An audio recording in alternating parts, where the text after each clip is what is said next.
Thank you. Okay, magandang umaga po sa ating lahat. Pwede bang pakibati mo yung katabi mo, sabi mo maganda ka pa sa umaga? Ayan. So purihin po ang Panginoon sa araw na ito sapagkat ang araw ng linggo ay siyang tinatawag nating, actually it's not supposed to be a special day sapagkat araw-araw dapat ay special para sa atin. Amen po ba? Kaya nga araw-araw pwede natin sabihin at awitin that this is the day that the Lord has made and we will be glad and rejoice in it. So, ang araw po ng linggo ay isang ating araw ng pagsasama-sama upang corporately ay pagdiwang natin ang kabutihan ng ating Panginoon sa ating mga buhay. And it is our great privilege to be with you again ngayong pong umaga. Sabi nga po ni Doc ay nung una pong pagkakataon na ako po ay narito ay pre-pandemic. I think that was 2018 or 2019. At ang ikalawa po ay last year or 2021 na online. Online po. At tayo pong lahat ay masaya sapagkat somehow ang lahat po ng mga simbahan sa buong mundo, sa buong Pilipinas ay nagkakaroon na ng tinatawag na on-site, no? Na worship celebration. Masaya ho ba kayo sa mga nakikita nyo sa mga katabi ninyo ngayon? Tignan nyo nga ho kung masaya din sila sa inyo. Ayan. So, purihin ang Panginoon. Tayo po yung manalangin as we come into the Word of God this morning. Lord, marami pong salamat sa inyo sa muling pagkakataon na binigay mo po sa amin. Salamat po sapagkat ang inyo pong kabutihan at katapatan ay hindi nagmamaliw. At ang aming mere presence, Lord, this morning ay isang patunay ng inyo pong kabutihan sa aming mga buhay. Kaya po, maluwalhati ka sa aming kalagitnaan, even as we come into your word this morning, ikaw po ang siyang mangusap, magturo sa amin, Panginoon, so that ang lahat po sa amin, Panginoon, ay amin pong maisagawa, maisapamuhay, ang inyong hamon na ibibigay sa amin mula sa inyong mga salita. Thank you, Lord, for this church, na kanilang binibigyan ng diin at emphasis, Panginoon, ang gawain ng pagmimisyon sapagkat tunay nga ng misyon ang siyang buhay ng bawat iglesia na inyong itinatag. Kaya po, Panginoon, aming tinatag. Gubilin sa inyo ang aming pag-aaral sa umagang ito. Ito po ang aming dalangin sa inyo. In Jesus' name we pray. Amen. Amen. Binabati ko rin ho kayo ng inyong 41st anniversary last October. At ngayon pong buwan ng Nobyembre ay inyong tinatawag na Missions Month Celebration. At napakaganda pong gawain ito sapagkat sabi nga po natin, ang gawain ng pagmimisyon ay isang bagay na hindi ho ito programa, kundi ito mismo ang siyang buhay. No, ito po ang mismong buhay ng bawat simbahan. For this is the very purpose kung bakit po tayo tinawag ng Panginoon bilang mga mananampalataya. That is for us to do His mission. Hindi ho natin actually mission ang pagmimisyon. It is actually God's mission. No, ang Panginoon po ay merong tinatawag na 3 mission na mababasa po ninyo sa Bible. Una po ay ang kanyang mission of creation, kung saan kanyang nilikha in Genesis chapter 1 verse 1. In the beginning, God created the heavens and the earth. And the rest is history. Subalit pagkatapos na nilikha ng Panginoon ng tao, ang mga tao, ay nagkaroon po ng pagsuway ang mga tao mula sa mga panuntunan na inilatag ng Panginoon. That is why after creating the heavens and the earth, including us, ay nagkaroon naman po siya ng mission of salvation or the mission of redemption. Sapagkat ang tao, mula nang siya ay sumuway, mula sa ating Panginoon ay kinakailangan niya matubos mula sa tinatawag nating pagkakaalipin sa kasalanan. And mga kapatid, ngayon po sa panahon natin, this mission of salvation was now entrusted to every one of us this morning. Hello? Sabihin mga sa katabi mo, ikaw yata yung kausap. No? Ibig po sabihin, pagkatapos po ng mission of creation, the mission of salvation, now the mission of discipleship, the mission of evangelism and discipleship was now given to us. Ito po yung pinagkaloob ng Panginoon sa atin. At nakakalungkot lang mga nga pong isipin na marami po sa mga mananampalataya today ay satisfied na in going to church every day. No, para bang every Sunday. Pagka-araw ng linggo, ito yung ating routine. Pupunta tayo ng simbahan, makikinig tayo, aawit, tatayo, uupo, tapos nun uuwi na. Pagkatapos nun, wala na. Pero gusto po nating ipaalala ngayong umaga, mga kapatid, na ang bawat isa po sa atin ay pinagkatiwalaan ng Diyos ukol sa pagsasagawa ng kanyang misyon. That is why it is important for us to understand na hindi ho tayo tinawag for nothing. Hindi ka nandito nang walang dahilan. Nandito ka kasi merong layunin ang Diyos sa buhay mo. Hindi lamang para pagpalain ang buhay mo, hindi lamang para maging masaya ang buhay mo, hindi lamang para biyahing langit ka pagpunta mo sa kabilang buhay, kundi merong layunin, may purpose ang Lord kung bakit nandito ho tayo at bahagi tayo ng ministry o ng simbahan ng Fairview Christian Fellowship. So mahalaga po na maintindihan natin ang ilang mga bagay na dapat na magtulak sa atin. No? Ito yung ilang mga bagay, ano bang Tagalog ng motivation? No? Magtutulak sa atin o magkukumbinsi sa atin upang atin pong isagawa at ipagpatuloy ang misyon na ipinagkatiwala ng Diyos sa atin. So ang mission po, sabi ko nga kanina, it is actually God's mission. Ito po ay mission ng Diyos. Pero minarapat po ng Panginoon na ang bawat isa sa atin na nandito ngayong umaga ay maging katuwang ng Diyos. Amen po ba? Pinagkatiwalaan tayo. At mahalaga na ang ating pong buhay will always be motivated in doing the mission of God. Hindi mo kinakailangan maging pastor. Hindi mo kinakailangan maging misyonero na full-time para makapag-mission. Kundi ang bawat isa po sa atin, ano man po ang ating trabaho, ano man po ang ating negosyo, tayo man po ay mag-aaral, tayo man po ay simpleng housewife, no?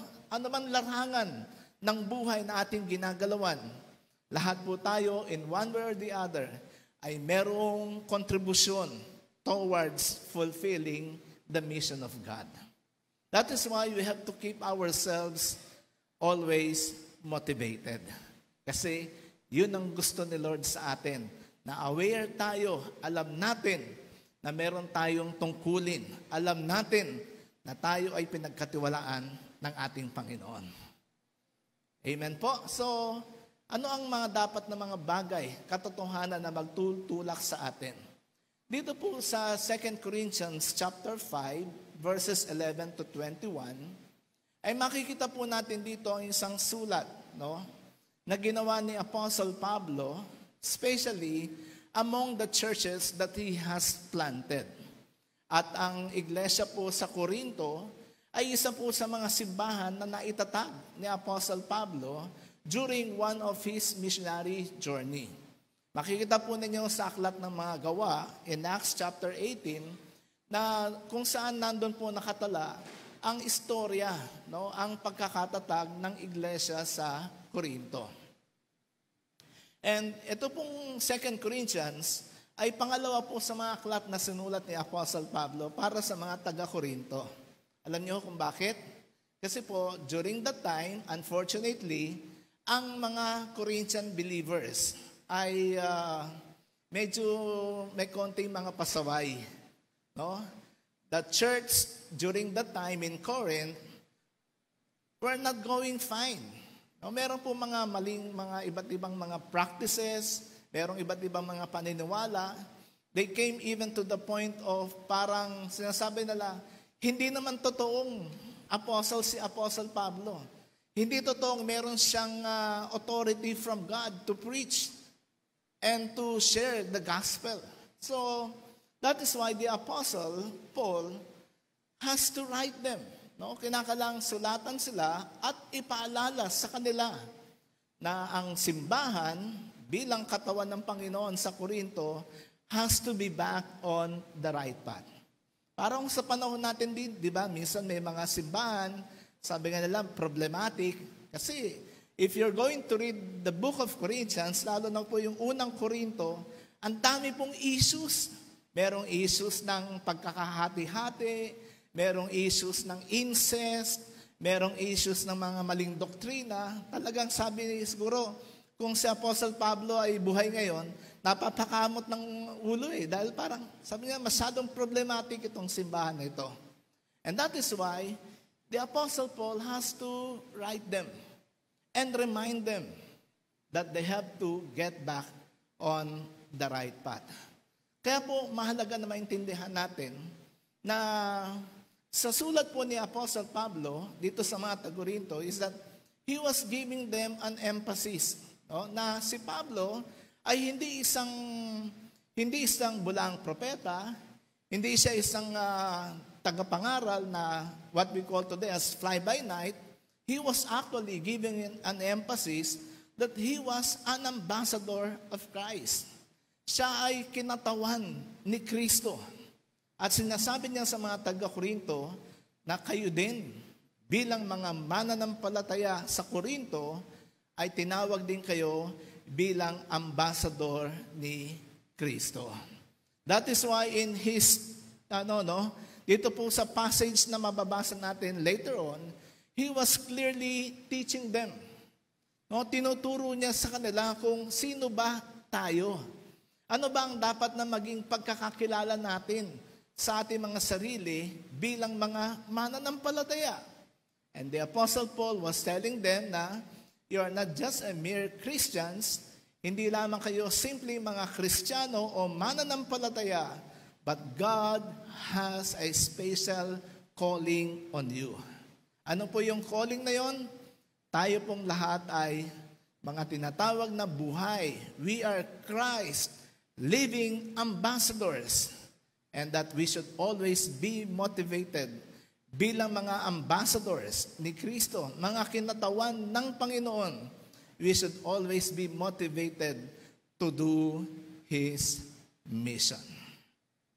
Nandyan pa ba kayo? Nagkakaroon ba tayo ng appreciation ngayon na, wow, ambassador pala ako. Kinatawan pala ako. Hindi ka kinatawan ng bansa, hindi ka kinatawan ng anumang gobyerno, but you are actually Christ ambassador. Kinatawan tayo ng ating Panginoon.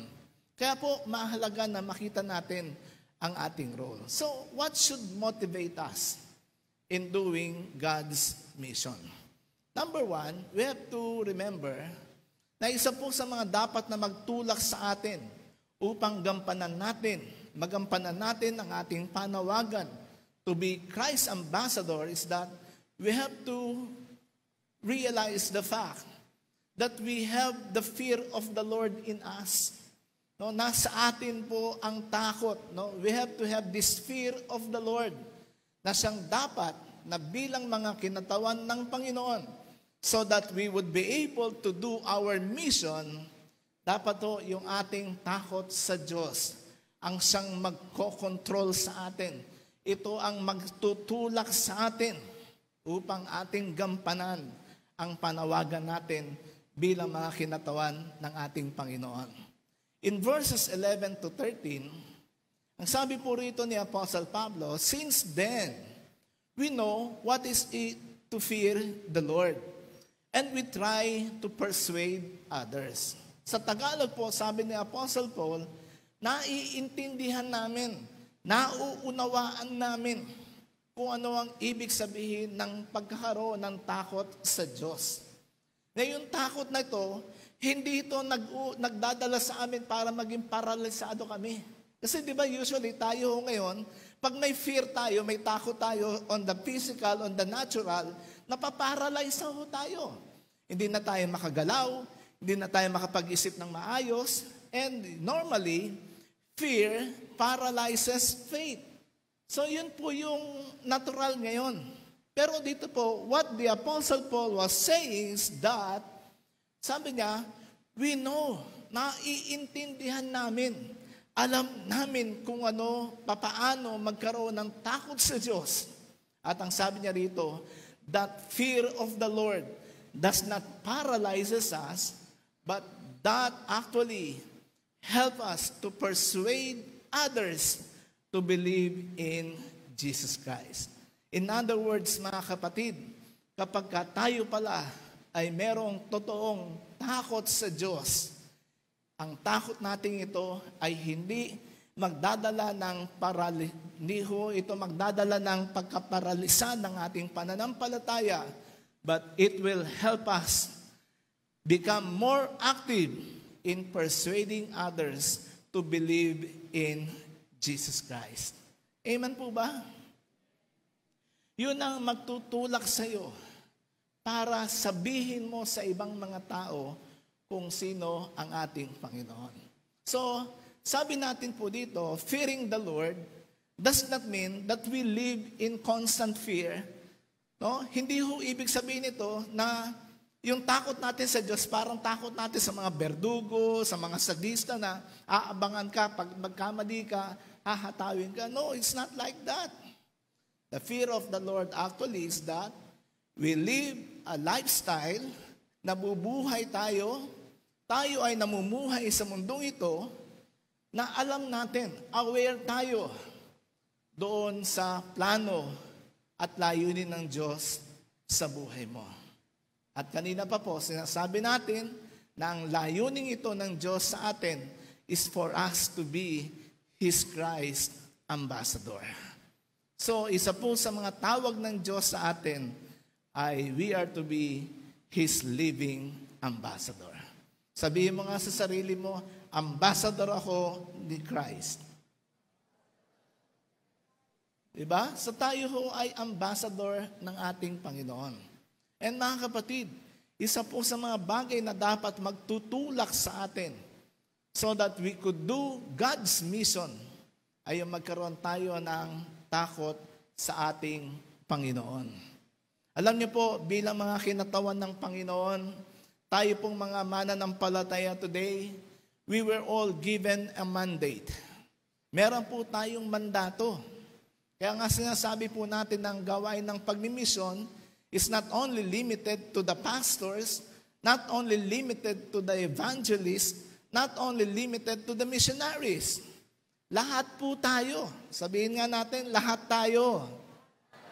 Lahat po tayo have received a mandate. Meron po tayong mission order. Meron po tayong mandato that we have to fulfill. And that is to represent Christ. No? Ipakilala natin si Jesus. I-persuade natin ang ibang mga tao na maniwala sa Kanya. At ang dapat natin gawin bilang mga mananampalataya today is that we should look for various ways in order to persuade people to believe in God. Kasi minsan parang meron tayong maling paniniwala na para makapag-share ka ng gospel, kinakalang tatayo ka parati sa harapan ng tao para magpipreach. Hindi mo kinakalang magkaroon ng malaking crowd para makapag-preach ka o makapag-share ka o makapag-persuade ka ng ibang mga tao. Marami pong iba't ibang kaparaanan that we can do in order to be able to persuade other people. So dapat po, bilang mga mananampalataya today, we have to be created in reaching out and sharing the gospel to other people. Alam niyo po, kami po recently have relocated sa Baguio City. Sapagkat meron pong a sort of a family business, actually sa mga anak ho namin. No? Kami ho ay merong Airbnb sa Baguio City. And nakakailang guests na ba tayo? Ilang grupo na? Siguro as of today, meron na kami mga more or less 8 to 10 groups. Mula nung nagsimula ho siya, wala pa isang buwan, actually, Doc. And yun nung time na nandun kami kasi po, yung mga anak namin,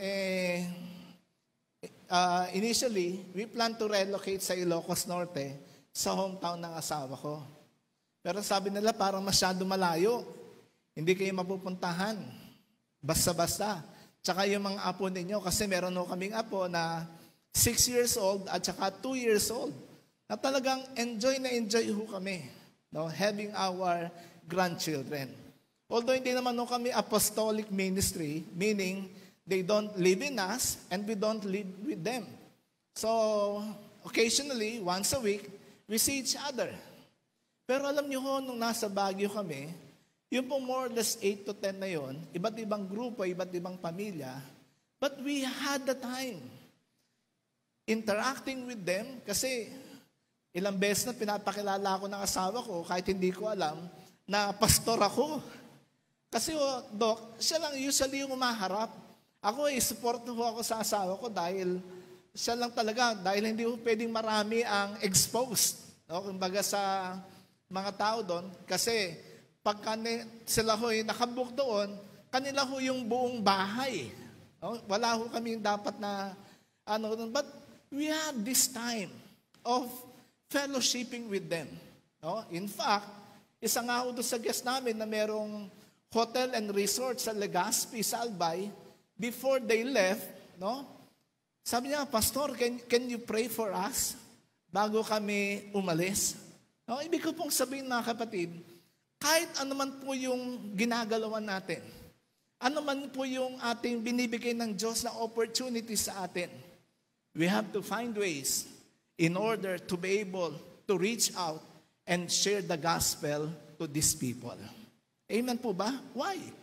Because we have the fear of the Lord. Alam natin, ito yung pinapagawa ng Diyos sa atin. Alam natin, ito yung gusto niya na gawin natin. Kaya kung ikaw ay doktor, ikaw ay negosyante, ikaw ay simpleng tao sa loob ng tahanan, you can find ways in order to be creative because the fear of the Lord is actually the one controlling us so that we could do God's mission. Amen? Ibang klase hong fear ito. Hindi nakaka-paralyze. Yung fear of the Lord, ito yung magbibigay sa ng excitement para makapag-share ka ng gospel sa ibang mga tao. Amen? Hindi kinakailangang mataas ang pinag-aralan mo. Hindi kinakailangang nagseminaryo ka. Hindi kinakailangang ikaw ay isang full-time worker. Actually, lahat tayo ay merong magagawa so that we could do God's mission sa mga larangan, sa mga lugar na kung saan tayo dinadala ng Panginoon. So mga kapatid, it is actually the fear of the Lord that controls us. And again, this fear is not paralyzing. No, katulad ng natural fear that we experience. Ito ang magbibigay sa atin ng excitement to persuade others. Kasi excited ka to tell others about Jesus. Meron ba ritong excited? Parang konti lang yata. Meron mga excited dito? Sino kaya yung mga excited dito? Sabihin nyo nga, ako yun. No? So we should be excited on the faith that we have. We should be excited on the calling that we have received from God. Pangalawang bagay po, bago doon sa pangalawa, tingnan nyo bakit tayo dapat na maging excited. Meron pong survey na isinagawa a few years ago, nagtanong sa mga ilang tao, ang tanong ho, what will happen to you when you die? Ano kaya mangyayari sa iyo pagka namatay ka? Ang sabi ho ng 21%, hindi ako sure kung ano mangyayari. Okay? Ang sabi naman ng 6%, mare-reincarnate ako. No? From being tao, siguro magiging aso, magiging baka, or what. Ang sabi naman ho ng 0.2%, sigurado ako, I will go to hell. Meron pala mga ganun tao, no? And then 12% responded by saying na God will judge me. Okay? Si Lord lang ang pwedeng humatol and I'm going to spend eternity in purgatory. Ang sabi naman ng 8.8, pag namatay ako, patay na. That's it. Wala. Walang langit o walang impyerno. Sabi ng 15%, I will experience heaven, because I tried to be a good person. Diba? Ito yung mga mabuti naman ako hindi naman ako masama. Sabi naman ng 3%, I will experience heaven because I am devoted to my religion. No, deboto ako No, kaya langit ang pupuntahan ko. And 34% responded na they will going to experience heaven because I am saved by grace.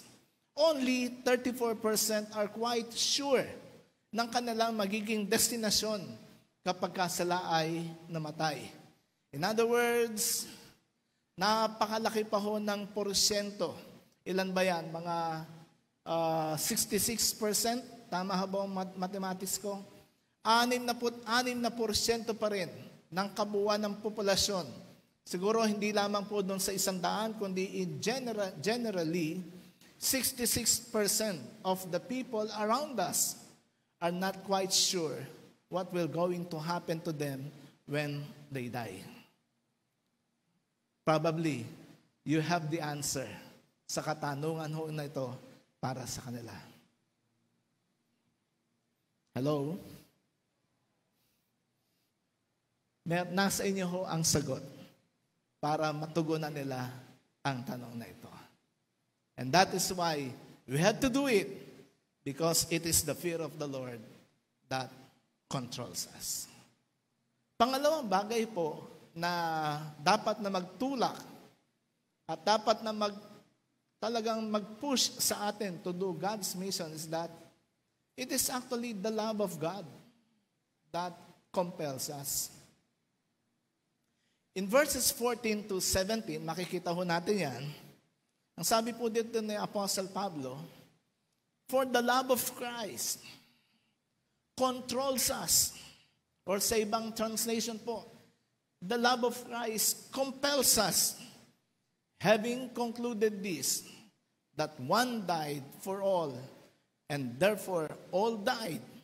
In verse 15, He died for all, so that those who live would no longer live for themselves, but for Him who died and rose on their behalf. Mga kapatid, pangalawang dahilan o pangalawang bagay that we should remember so that we should always be motivated is not only that we have the fear of the Lord, but the love of Christ. Sino noon naka-experience ng pag-ibig ng Panginoon dito? Di ba ang sarap pag alam nyo, dati tinuturuan ng Miss ko yung unang apo namin, saka yung pangalawa, the love of Jesus. Sweet and marvelous, di ba? Parang napakasimple niyang awitin, pero kapag inaawit natin at inaalala natin that it is the love of Christ that controls us, that it is because of this love of Christ that we have been saved. Na tayo po ay naligtas dahil sa pag-ibig ng Panginoon sa atin. And sinasabi po natin na tayo po, sabi ni Apostle Pablo, kumbinsido ako na ang lahat, na dahil merong isang namatay para sa lahat, ang lahat ng tao na mabubuhay para sa Kanya ay mabubuhay magpakailanpaman. Mga kapatid, the love of Christ should motivate us sa pagpapatuloy, should motivate us in doing the mission of God. Bakit po? Kasi tayo yung unang recipient Tayo po yung unang tumanggap. Tayo na po yung nakaranas. Masaya ba kayo that you have received the love of Christ? Are we happy that we have, na tumanggap tayo ng pag-ibig ng Diyos, that we were one of those who have received, we were one of those who have benefited from John chapter 3 verse 16, that for God so loved the world that He gave His only begotten Son, that whoever will believe in Him will not perish, but will have an eternal life. Mga kapatid, dapat magkaroon tayo ng renewed love. Kung minsan, di ba sa natural, kahit minsan sa mga relationships natin, I mean, siguro for those of us who have been married for quite some time, Minsan parang hindi naman sa nawawala yung pag-ibig natin sa bawat isa, pero merong kinakailangang bahagi na ma-renew yung ating affection. Ma-renew yung ating love towards one another. Kasi kuminsan, pag tumatagal na, sabi nga ako ng asawa ko, ilang araw na akong walang I love you. Sabi niya, matagal ko nang di naririnig. Alam niyo, kuminsan ganon din tayo sa spiritual natin. Parang habang tumatagal tayo, nagiging taong simbahan, para namang medyo lumalamig yung pag-ibig natin kay Lord. Para bang naging kontento na tayo sa pag-attend lang ng simbahan. Kontento na tayo in doing our rituals. Pero yung pag-ibig ni Kristo na naramdaman ni Apostle Pablo, ito yung pag-ibig ni Kristo na kanyang tinanggap. That is why the Apostle Paul is motivated.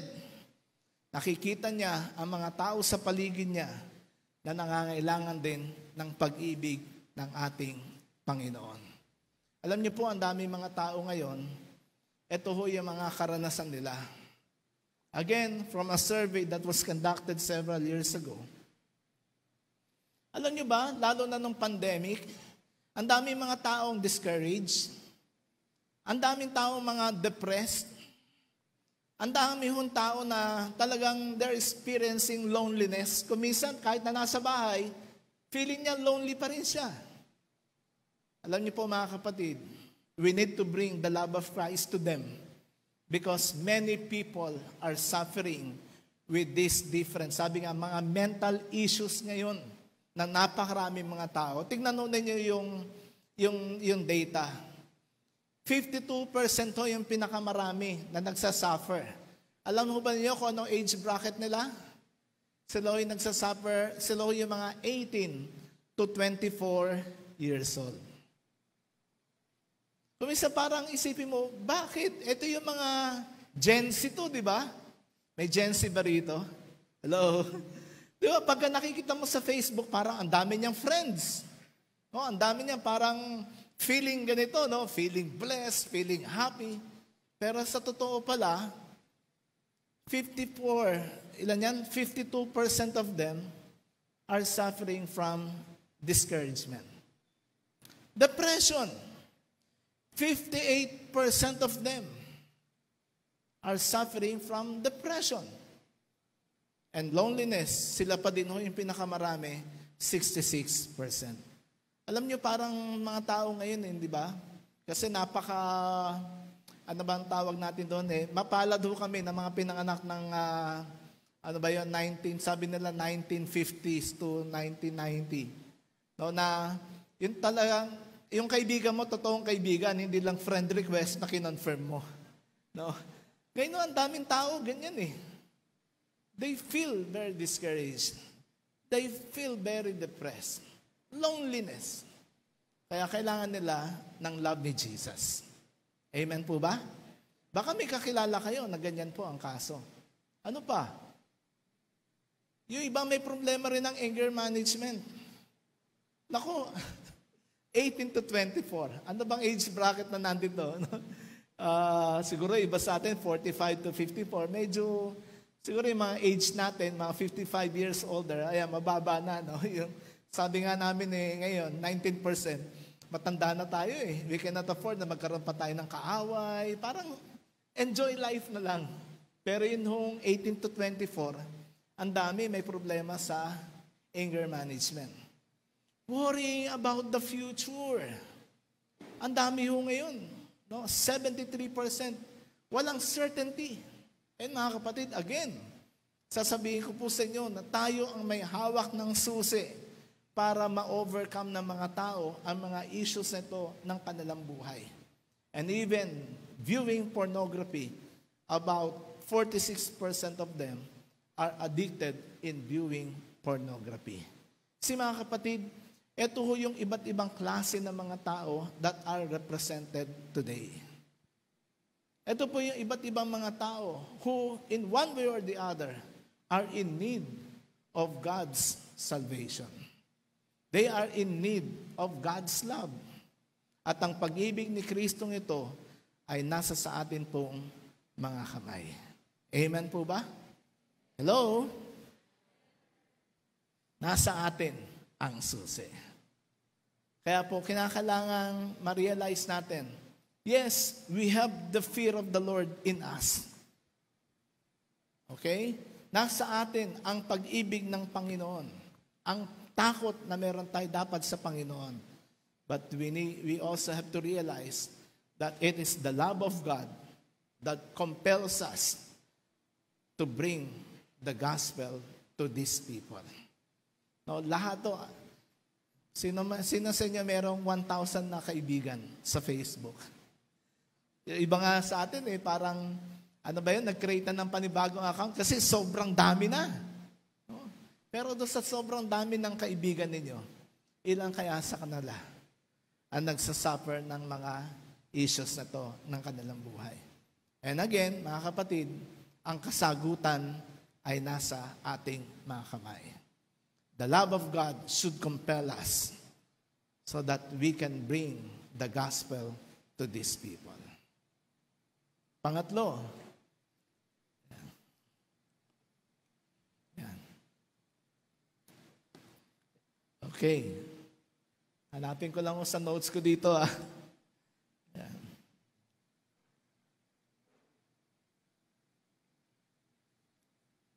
Pangatlong bagay na dapat nating makita that will motivate us in doing God's mission from verses 18 to 21. Okay? Mapapansin nyo, 3 letter C ho ito. The fear of the Lord controls us. Secondly, the love of God compels us. And thirdly, the command of God requires us. Verses 18 to 21. Ang sabi po dito ni Apostle Paul in verse 18, now, all these things are from God. No? Alam niyo, kasabay ng kanyang mga pagtuturo, pagpapaliwanag, talagang binibigyan ng emphasis ni Apostle Pablo, may connection ako kay Lord. No? Connected ako. Talagang legit ako, authentic ako na apostle. Sabi dito ni Paul, now all these things are from God. Ayan, gumagana na. Okay? Sabi niya, thank you, technical team, no? Now all these things are from God, who reconciled us to Himself through Christ, and eventually gave us the ministry of reconciliation. Namely, that God was in Christ, reconciling the world to Himself, not counting their wrongdoings against them, and He has committed to us the word of reconciliation. Verse 20, sabi ni Paul, therefore, we are ambassadors of Christ, as though God were making an appeal through us. Mga kapatid, pangatlong bagay na dapat na nagpupush, nagtutulak sa atin para together we can do the mission of God is that the command of God, yung utos po ng Diyos sa atin, requires us. Inuutusan tayo na katawanin natin ang Diyos sa mga tao. Mga kapatid, dapat nating maintindihan, baka siguro nagtatanong, merong iba sa inyo, iniisip nyo, pastor, ano bang mission natin? Ano ba talaga ang dapat natin gawin? Alam nyo, simple lang naman. Meron tayong 2 mission. Una, ang ating mission is to be able to reconcile back the world back to Him. No? Ano pong Tagalog niyan? Papanumbalikin natin ang tao sa Diyos. Hello? Diba? Lahat naman po tayo in one or the other, sabi nga sa Ephesians chapter 2, marami tayong iba't ibang klase ng buhay. But generally speaking, we were considered to be an enemy of God. Tayo'y kaaway ng Diyos. We have been living far from God. Namumuhay tayo na malayo sa Diyos. At ito ho yung larawan ng mga tao na nasa paligid natin. Na wala pa sa Panginoon. Malayo sila sa Panginoon. And that is why we have to do our mission. And our mission is to be able to reconcile the people, reconcile the world back to Him. Ang sabi nga po sa verse 19, for God was in Christ reconciling the world to Himself. Sabi, grabe ho, ang ganda ng sabi rito, hindi na binibilang ng Diyos yung kanilang mga kasalanan laban sa kanila. At ang sabi ni Paul, ngayon, ibinigay niya sa atin ang wonderful message of reconciliation. Mga kapatid, meron tayong mission. Ang mission natin, hindi para ma-convert ang tao into becoming an evangelical Christian. Ang mission natin hindi para dalhin ng mga tao lang sa simbahan. Ang mission natin hindi para magpalit sila ng relihiyon. Ang mission natin, mapanumbalik natin ang tao sa Diyos. Ganon lang kasimple. Kasi kapag ang tao ay nanumbalik sa Diyos, ang ugnayan ng tao ay nanumbalik sa Panginoon, everything will follow. Amen po ba? Huwag nating i-push, uy, ang ganda sa church namin. Uy, ang lamig sa church namin. Uy, ang ganda, grabe. No, iba nga may mga pakain, may mga simbahan nga, may mga paraffol, just to be able to get people come to church. Pero hindi ho yun ang mensahe natin eh. Ang mensahe natin, manumbalik sila sa Panginoon. Kasi pag nanumbalik sila sa Panginoon, lahat yan, susunod na lang. Hello? So, sabihin natin sa mga kaibigan natin, mga kapamilya natin, that they have to be reconciled back to God. Pangalawang mission ho natin is to be able to advance the kingdom of God. Isulong natin ang kaharian ng Diyos. Dalawa po ito eh. Una, yung tinatawag natin physical na kaharian ng Diyos like church, the body of Christ. Pero pangalawa, yung sa Matthew chapter 6 verse 33, nang sabi po sa Tagalog ay, pag sumakita ninyong pagharian kayo ng Diyos. No, we can also advance the kingdom of God by telling others, hey, unahin niyo ang Diyos sa inyong buhay and everything will follow. Kaya po ang sabi ng Panginoon kay Peter, now I say to you that you are Peter, and upon this rock I will build my church, and all the powers of hell will not be able to conquer it. That is why, mga kapatid, alam niyo ba, sa kabila ho ng pandemic, marami mga churches lumago noong panahon ng pandemic. Many churches were actually born during pandemic. Alam niyo po, meron po kaming isang simple online church that we are doing now. No? Physically, we are located in Quezon City. Pero meron kaming outreach na pinanganak during the pandemic. Actually, it was August 2020 that an outreach ministry was born in Taiwan. Dahil po sa pandemic kasi, kung dito takot ang tao, doon din may takot din ng mga Pinoy. So marami hong ginawa ang Panginoon. Bagamat ang kaaway have tried to stop the church. Pero ang sabi ni Lord dito, even the gates of hell will not be able to conquer it. Kaya nandito tayo na uli. Hello? Pero hindi ho natatapos dito sa muling pagkikita-kita natin. Ang challenge sa atin ni Brother Roger kanina, punuin natin. Actually, wag lang FCF ang punuin natin. Punuin natin ng langit ng marami mga tao. Amen po ba? Alam niyo, si William Cameron Townsend po ay ang founder ng SIL. Ang ibig pong sabihin ng SIL ay Summer Institute of Linguistics at ng Wycliffe Bible Translators. Kung saan ang aming pong organisasyon is part ng Wycliffe Bible Translators. Ito ho ang itsura niya. Si William Cameron Townsend, a few years before he went to the Lord. Pero alam niyo po bang istorya ni William Cameron Townsend? Siya po ay nagsimula na maglingkod sa Panginoon. Tinanggap niya yung challenge of doing missions, hindi sa kabilang bayan, hindi sa kabilang probinsya, kundi sa ibang lugar. So at a very young age, on his early 20s, he responded to the call of God going to Guatemala. At during that time ng mga unang bahagi ng 19th century, si William Cameron Townsend were actually initially selling Bibles, no? Ang binebenta kasi ang majority language ay Espanyol, no? Spanish Bible. So he was selling Spanish Bible sa Guatemala. Pero nung napadpad siya sa isang liblib na lugar, meron nung isang datu o chieftain doon, no? Among a people group na tawag mo ay Kachikel. Sabi sa kanya nung datu, nung pinuno ng Kachikel, kasi nagdi-distribute siya ng Bible eh. Gusto niya na makabasa ang mga tao ng Bible. Sabi nung datu sa kanya, kung yung Diyos niyo ay magaling, bakit hindi siya makasalita ng lengguwahe namin? O, kasi nga, Espanyol yung kanyang dinidistribute may salitang sarili ang mga Kachikel.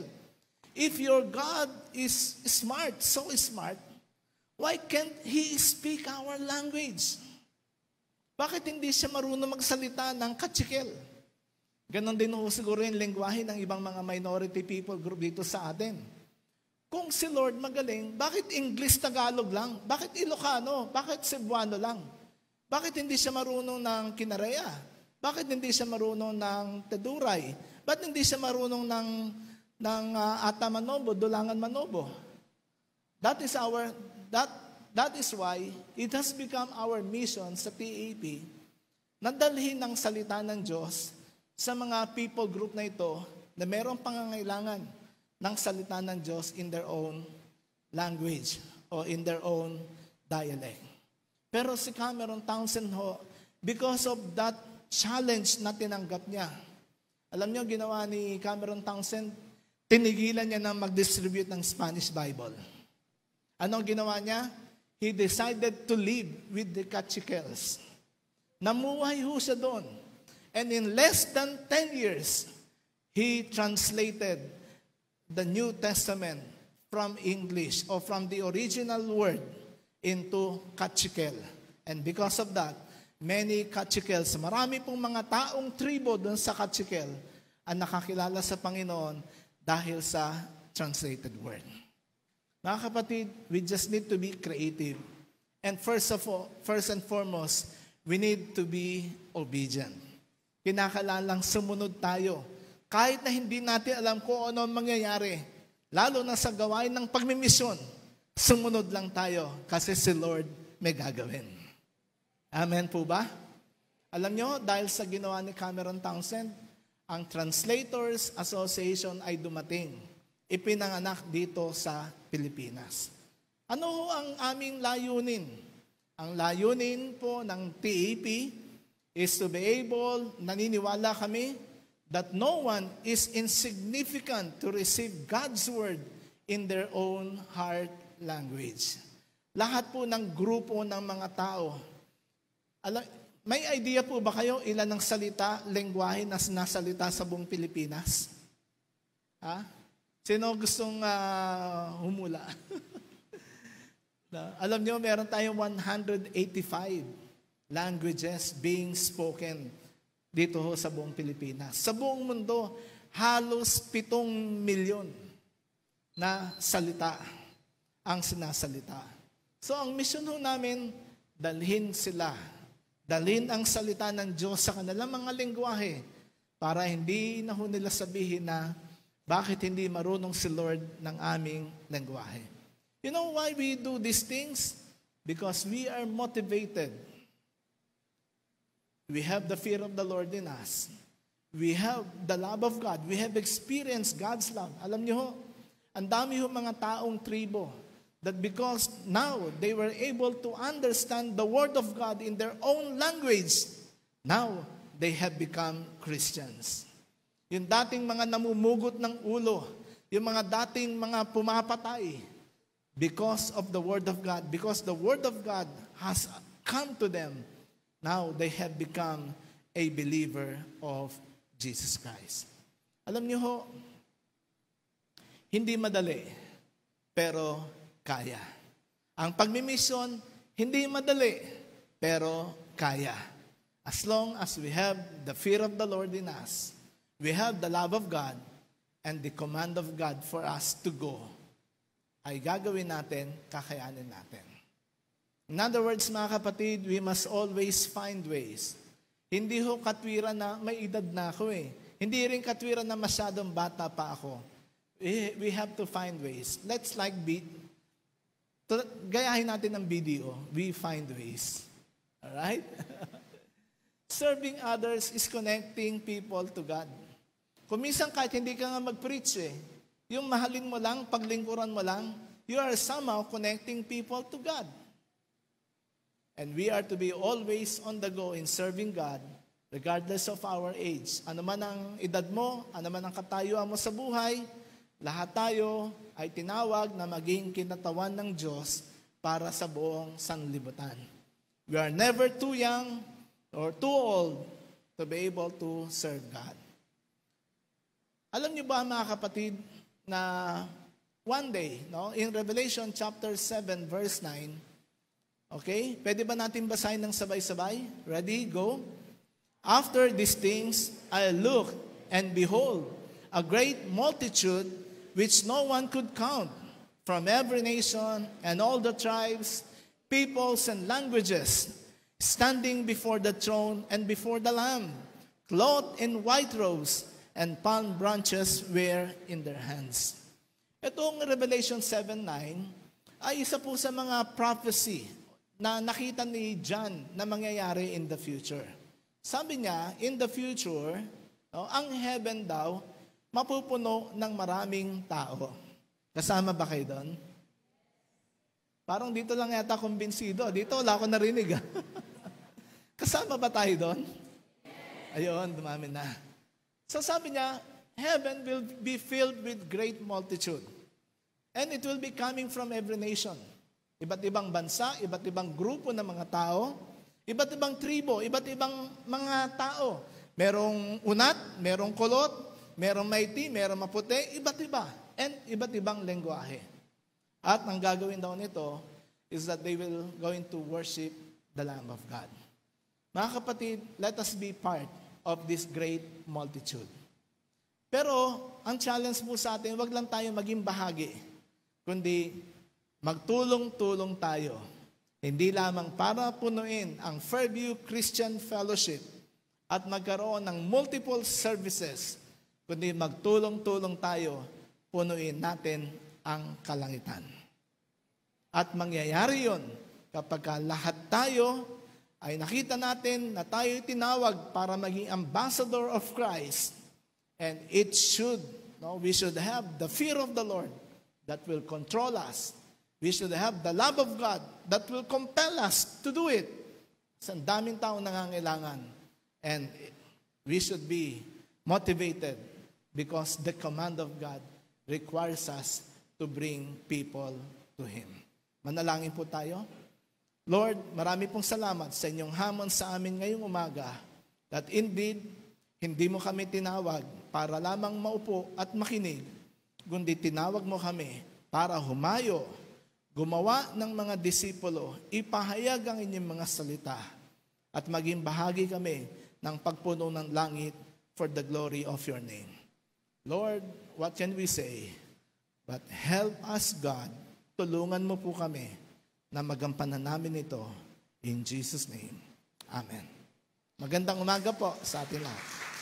Amen, amen. Salamat, Pastor, sa challenge na binigay niyo sa Fairview Christian Fellowship. At angkop na angkop pa rin sa ating nais mangyari na tayo ay hindi lamang mag-make disciples para sa Fairview, but for all the nations. Salamat sa Panginoon at nawa tayo pong lahat ay magkaroon ng motivation araw-araw na makapagdala ng mga tao sa kaharian ng Diyos. Tayo po ay tanggapin natin ang benediction ng Panginoon. At ngayon, purihin natin ang Diyos, siya na makakapag-ingat sa inyo upang hindi kayo magkasala at makapagdadala sa atin sa kanyang harapan ng walang kapintasan at may lubos na kagalakan.